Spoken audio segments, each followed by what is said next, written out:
সম্মানিত প্রিয় ভাই ও বোনেরা, যে যেখান থেকে দেখছেন সবাইকে আন্তরিক সালাম। আসসালামু আলাইকুম ওয়া রাহমাতুল্লাহি ওয়া বারাকাতুহু।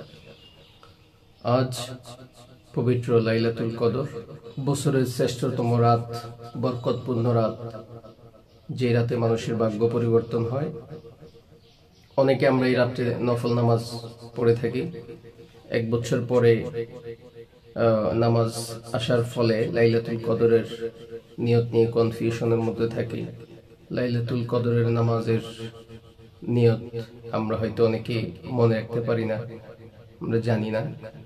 এই জন্য আমি আজকে আপনাদেরকে বলে দিচ্ছি, নাওয়াইতু আন উসাল্লি লিল্লাহি তাআলা রাকাতাই সালাতিল লাইলাতুল কদরি মুতাওয়াজ্জিহান ইলা জিহাতিল কাবাতি শরীফাতি, আল্লাহু আকবার।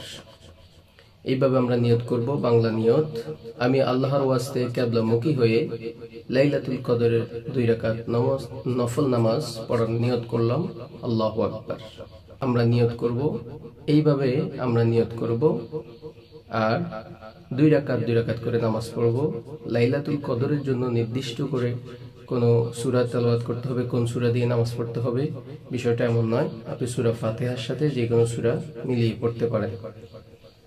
হাদিস শরীফে স্পেশালি আল্লাহ রাসূল একটা দোয়ার কথা বলেছেন লাইলাতুল কদরে, যে দোয়াটি আল্লাহুম্মা তুহিব্বুল আফওয়া ফা'ফু আন্নি। এই দোয়াটি আল্লাহ রাসূল নিজেও পড়েছেন, উম্মতদেরকে পড়তে বলেছেন। আশা করি বুঝতে পেরেছেন। লাইলাতুল কদরের নামাজের নিয়তটি আমরা সঠিকভাবে আদায় করে এরপরে আমরা নফল নামাজ পড়ব। আজকে রাতটা নফল নামাজের মাধ্যমে কাটিয়ে দিব ইনশাআল্লাহ। ভালো থাকবেন, সুস্থ থাকবেন। আসসালামু আলাইকুম ওয়া রাহমাতুল্লাহি ওয়া বারাকাতুহু।